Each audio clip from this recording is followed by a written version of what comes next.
What's going on, everybody? It's Paul here, back again for another Better Call Paul live, right here and from the studios of Introduce Multimedia up in northern Lansing / DeWitt Township, however you want to look at it.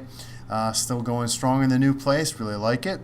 And so on, and we've just been at it another shorter week. Once again, we got slammed and didn't get an opportunity to coordinate some posting, but here's what we launched last week. If you starting at the beginning of the week, our last hashtag Better Call Paul series was a Paul talk in which I talked about how we are considered work for hire. In other words, we don't own any of the footage nor videos that we produce.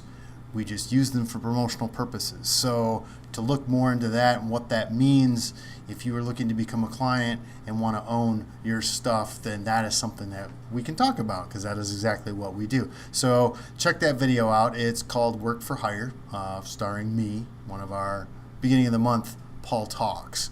The next thing we launched was a short little hype / promotional video for this past week's Tee It Up for Kids Golf Scramble for child and family charities. Nice little minute hype up to get everyone jazzed for their annual golf outing, one of their larger events. And then on Wednesday, it capped off our series with Elder Law of Michigan Incorporated, with their celebrating 25 years of elder law here in mid-Michigan. And like I said, it capped off that short series with them, but they've signed on for another few videos to do for the coming year or so. So watch out for those. But once again, all those videos can be seen on one of our two YouTube channels, the hashtag BetterCallPaul YouTube channel. Remember, you got to put the hashtag BetterCallPaul, because there's a lot of Better Call Paul let's just say wannabes. Oh, am I creating a YouTube fight? Who knows? But got to put the hashtag BetterCallPaul, all one word, to find our internal YouTube channel, videos that we make specifically for our audience, and then our regular Introduce Multimedia channel, in which you can see all of our client work and all the good things that happen there. And if you miss it on the blog, this past week, of course, all we have are basically the Better Call Paul, the Work for Hire video, and the recap of the live video. So like I said, we've started to put up the live videos the next day. If you happen to miss what's going on in our world live, it just so happens we put it on our YouTube channel as well as on our website. So we're thinking of you. All right? So the other thing, the other live channel that I have is my RideHomeReviews channel, in which last week I reviewed The Dark Tower. Not very good, I must say, but check out the review on that. This week I think I'm going to go a little bit lighter. It's been a lot of action fairs, superhero fairs, science fiction fairs, so now I'm going to go comedy with a movie I've heard a lot about, getting good reviews, called Girls Trip. So we'll check that out this week and get into that. I'm not skipping a movie over the movie Detroit.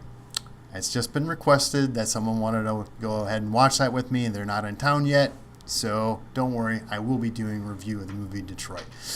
Anyway, events coming up this week, a little sparse for this dog days of August. So only one event that I'm going to be able to attend this week, because we got a lot to catch up on here in the studio, and that is, of course, the drinking lunch. So I want to see you at the Lansing Brewing Company on Thursday at 2 o'clock, from 2 to 4 at least. Check it out and come and chat with me about the new digs and all the stuff that's happening here at Introduce if you miss out on this live video. But yeah, so that'll be this coming Thursday, the drinking lunch. You don't want to miss it.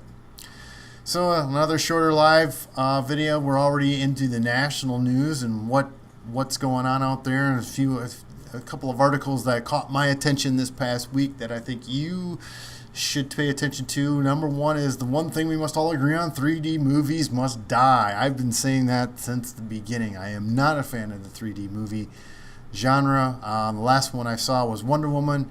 Inadvertently, we bought the wrong set of tickets or told the person the wrong thing, whatever.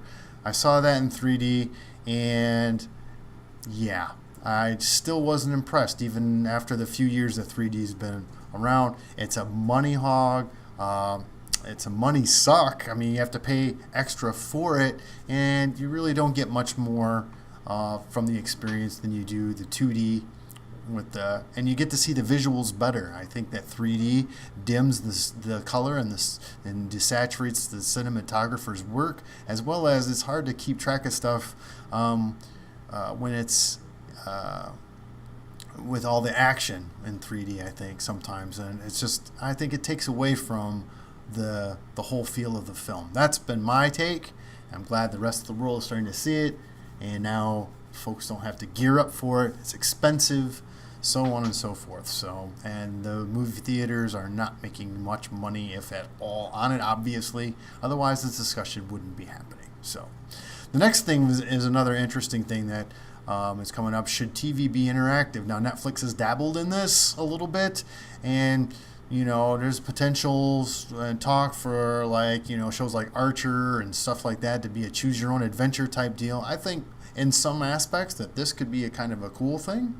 And if it's in limited quantities, it's got to be one of those, it can't be too much of a gimmick, but at the same time, it can't just be permeating everywhere. I think it's special use cases, but I think it's a good idea, especially when it comes to kids learning and stuff like that. I think having a choose your own adventure type feel for certain shows is kind of cool. I think it's a good idea. I mean, people are plugged in anyway, and so to make it a little bit interactive through the over-the-top systems and stuff like that, I think it's not a bad thing. It's almost a extension of augmented reality a little bit, and you can actually join. People can actually join with you without having to put on headsets or have expensive gear. So, something to think about in the future. I don't know if it'll last, or if it'll fall away to other technologies, but I think it's an interesting one right now. And lastly, speaking of Netflix, Disney is going to be pulling its movies from Netflix by the end of 2018. However, it did say that the Marvel series that are on Netflix, that are Netflix originals, will be staying there. But for the rest of the stuff, Disney wants to create its own streaming service. Now, a few years back, I remember Warner Brothers or someone doing this as well, and it didn't turn out so well. I don't know. I think Disney may have a better hand at this, seeing as they control several franchises that everybody's in love with, plus ESPN and ABC and stuff like that. So, not surprising. I mean, HBO has their own streaming service, Showtime has their own streaming service, even AMC, I believe, has their own. And so Disney creates a lot of content, has a lot of licensing in the game. This is not a surprise. I was a little bit surprised they made the deal with Netflix in the first place. I think it was kind of test waters. So we'll see what's going on there, and by 2019 it should have a full streaming service going. So that's the deal with that. So watch out for that. And that's what's in the news nationally. Some interesting things to keep a look at and watch in the media world. And finally, we end with the question of the week. And the question of the week is another YouTube one. And the question is, how much does YouTube charge for live streaming? Great question. YouTube actually does not charge for live streaming. It is a free service. What may cost is how complicated you want to make that streaming service. So you might have to deal with software that does graphics and stuff like that you can throw up, or if you want to do multiple streams and stuff, you may have to bump up your bandwidth a bit. So that's going to be a cost. However, that is third-party costs that YouTube is not part of. So so that there is no cost technically to live stream right to YouTube. Now, if you want to do it from your mobile device, you have to remember you have to have at least 1,000 subscribers to be able to live stream from a mobile device. So I don't know what the cost is to get 1,000 subscribers to do that, but I'm not doing it. I've got my own ways. So that's the question. I do want to hear from you. So if you have questions that concerns about online video production, or media in general. I'd love to talk to you. I'd love to hear from you guys and seeing what's going on out there. Give me some feedback about how this is going, what you like, what you don't like, what you think I can improve on. I am going to be making slight improvements ever so often to this live stream, so because I'm doing this by myself.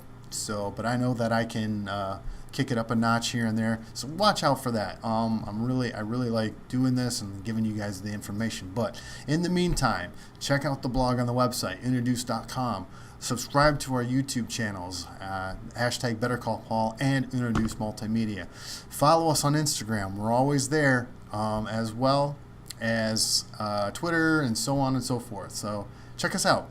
And thanks for tuning in, and I will see you next week. Have a good one, everybody.